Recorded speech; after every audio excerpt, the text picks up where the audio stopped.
Hello NEET aspirants, welcome back to my channel. So इस video में हम लोग बात करने वाले हैं documents required for AYUSH counselling. And अगर आप लोगों ने ये वीडियो पूरी देख ली ना, तो आप लोगों को डॉक्यूमेंट्स रिलेटेड कभी भी कोई डाउट होना ही नहीं है कि काउंसलिंग में कौन से डॉक्यूमेंट्स लगने हैं, आपको कितनी कॉपी चाहिए, ओरिजिनल डॉक्यूमेंट्स चाहिए।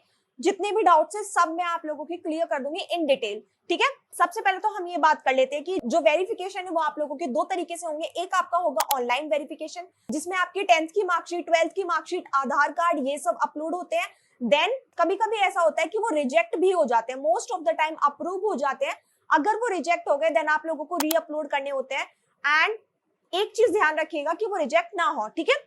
एंड सेकंड होते हैं आपके ऑफलाइन वेरिफिकेशन। जब आपको कॉलेज अलॉट हो जाता है देन उसके बाद आपको जाना होता है अपने nodal centre national homeopathic medical college में, जो कि लखनऊ में है। एंड वहां आप लोगों के ऑफलाइन डॉक्यूमेंट वेरीफाई होते हैं, ठीक है। तो ये तो हो गया बेसिकली कि आप लोगों के डॉक्यूमेंट जो वेरीफाई होते हैं वो दो स्टेप में होते हैं, ऑनलाइन एंड ऑफलाइन। तो अब हम बात करेंगे कौन से डॉक्यूमेंट्स है जो रिक्वायर्ड है फॉर आयुष काउंसलिंग, ठीक है। सबसे पहले अगर हम बात कर ले तो पासपोर्ट साइज फोटो। देखो, पासपोर्ट साइज फोटो आप लोगों के पास होने चाहिए एंड रीसेंट के होने चाहिए। It totally depends on you, but फिर भी मैं आप लोगों को बोलूंगी कि अप्रोक्स 25 से 30 फोटोज आप निकलवा के रखिएगा ताकि कम ना पड़े, क्योंकि कॉलेज भी ले जाने पड़ेंगे आपको, काउंसलिंग में भी अपलोड करने पड़ेंगे, एंड जब आप ऑफलाइन वेरिफिकेशन के लिए जाओगे तब भी आप लोगों को ले जाने पड़ेंगे, ठीक है। ऑल्सो आप अपने पेरेंट्स के पासपोर्ट साइज फोटो भी रखिएगा, 5 मम्मी के एंड 5 पापा के, ठीक है। तो ये तो हो गया फोटो के बारे में कि पासपोर्ट साइज फोटो रखने हैं। नेक्स्ट अगर हम बात करें सेकंड, तो सेकंड आप लोगों को अपनी 10th की मार्कशीट एंड 12th की marksheet. And second thing, 10th की मार्कशीट, 12th की मार्कशीट के साथ साथ आपको 10th का पासिंग सर्टिफिकेट एंड 12th का पासिंग सर्टिफिकेट भी चाहिए। तो काफी सारे बच्चों के पास पासिंग सर्टिफिकेट नहीं होता है, तो आप लोग टेंशन मत लीजिए, आप लोग चेकआउट कीजिए, आपकी मार्कशीट के ऊपर लिखा होगा मार्कशीट कम सर्टिफिकेट। अगर ये लिखा है then well and good, and अगर नहीं है तो आप अपने स्कूल जाइए एंड अपने स्कूल से पासिंग सर्टिफिकेट ले आइए, ठीक है। तो 10th की मार्कशीट, 12th की मार्कशीट, पासिंग सर्टिफिकेट। देन आप लोगों के पास नीट का एडमिट कार्ड होना चाहिए, नीट का रिजल्ट कार्ड होना चाहिए, या फिर रैंक जिसमें आती है आपकी, ठीक है। अब हम आ जाते हैं सर्टिफिकेट की तरफ, लाइक कास्ट सर्टिफिकेट, ठीक है। For SC, ST, OBC, EWS, आप कौन सी कैटेगरी से बिलोंग करते हो। And most important thing, for EWS and OBC category के लिए आपका जो सर्टिफिकेट है ना, वो 1 अप्रैल 2025 के बाद का ही होना चाहिए, अपडेटेड होना चाहिए, रिसेंट का होना चाहिए। तो ये चीज ध्यान में रखिएगा, अदरवाइज वो रिजेक्ट हो जाएगा, ठीक है। तो यही मिस्टेक्स है जो आपको नहीं करनी है, सो दैट आपके डॉक्यूमेंट्स रिजेक्ट ना हो, ठीक है। अब हमने कास्ट सर्टिफिकेट की भी बात कर ली। अब हम बात करते हैं, अगर आपकी कोई सब कैटेगरी है, लाइक PWD कैटेगरी से हो आप, तो आप उसका भी एक सर्टिफिकेट बनता है, आप उसका भी अलग से बनवा लीजिएगा, ठीक है। And then domicile certificate. Domicile state counselling के लिए बहुत ज्यादा मैंडेटरी है, स्टेट काउंसलिंग के लिए डोमिसाइल इंपॉर्टेंट होता है। अगर आप स्टेट काउंसलिंग में पार्टिसिपेट करना चाहते हो तो डोमिसाइल। एंड एक चीज मैं आप लोगों को बता देती हूँ, जैसे किसी बच्चे के पास अगर 2 डोमिसाइल है, लाइक यूपी का भी डोमिसाइल है एंड हरियाणा का भी डोमिसाइल है, तो आप ये मत कीजिएगा कि यूपी में आप अलग पार्टिसिपेट कर रहे हो, यूपी का डोमिसाइल लगा के हरियाणा में अलग पार्टिसिपेट कर रहे हो, हरियाणा का डोमिसाइल लगा के फंस जाओगे। अगर ऐसे करोगे तो ठीक है, ऐसे मत करना। एंड एक ही डोमिसाइल लगाइएगा जिस भी स्टेट से आपको पार्टिसिपेट करना हो, ठीक है। तो डोमिसाइल के बाद अगर हम आगे चले तो उसके बाद आ जाता है वैलिड आईडी प्रूफ।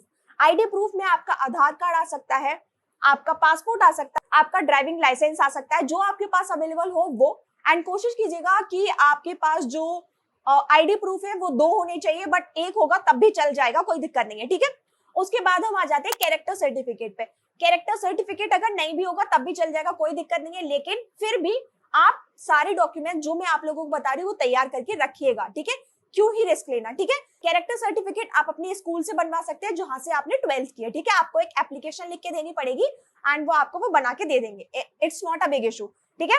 उसके बाद अब हम बात करते हैं माइग्रेशन सर्टिफिकेट। माइग्रेशन सर्टिफिकेट आपको स्कूल से मिलता है, इंपॉर्टेंट, सब बच्चे के पास होना चाहिए, ये एक मैंडेटरी ओरिजिनल होना चाहिए, ठीक है। आपको सारे ओरिजिनल लेके जाने, ऑल्सो इनकी कॉपी भी करा के ले जानी है, बट ओरिजिनल आपके पास होनी चाहिए, ठीक है। देन उसके बाद आ जाता है ट्रांसफर सर्टिफिकेट। ये भी आपको आपके स्कूल से मिलता है एंड हर बच्चे के पास उसकी TC तो होगी, ठीक है।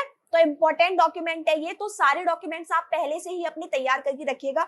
अगर उसके बाद हम देखें तो उसके बाद आ जाता है गैप सर्टिफिकेट। गैप सर्टिफिकेट में बच्चे को काफी ज्यादा कंफ्यूजन होता है। अब वो कंफ्यूजन क्रिएट होता है कि जो गैप सर्टिफिकेट है वो अगर आप लोगों ने 10th या 12th के बीच में गैप ले रखा है तब लगाना है, या 11th और 12th के बीच में गैप ले रखा है तब लगाना है, या 12th के बाद आपने गैप लिया है तब आपको लगाना है। तो देखो मैं आप लोगों को इसको बिल्कुल क्लियर कर देती हूँ, ये जो गैप सर्टिफिकेट है वो आपको तब लगाना है जब आपने 12th के बाद जो ड्रॉप ले रखा है, आई मीन 12th के बाद जो आपने गैप ले रखा है, लाइक वो आपने 1 ईयर का ड्रॉप लिया है, 2 ईयर का ड्रॉप लिया है, कितने भी ईयर का ड्रॉप हो, कोई दिक्कत की बात नहीं है, तब आपको लगाना है गैप सर्टिफिकेट।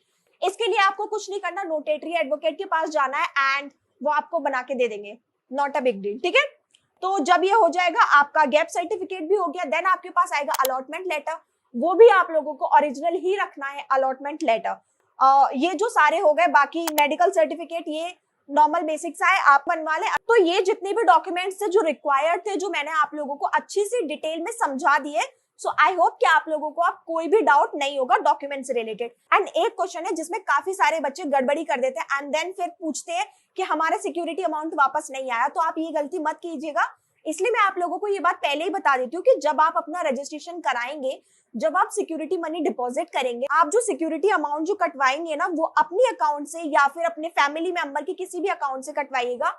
एंड वहां एक पासपोर्ट का फोटो या फिर कैंसिल चेक का फोटो अपलोड होता है, तो वो भी आप अपने किसी फैमिली मेंबर का ही अपलोड कराइए।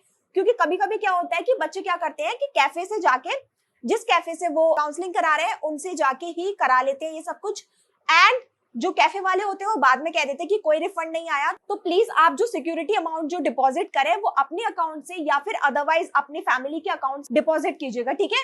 एंड आई होप कि आप लोगों को सब कुछ अच्छे से क्लियर हो गया होगा। एंड अगर आप लोगों को वीडियो पसंद आया हो तो सब्सक्राइब कर ले। Thank you, bye bye.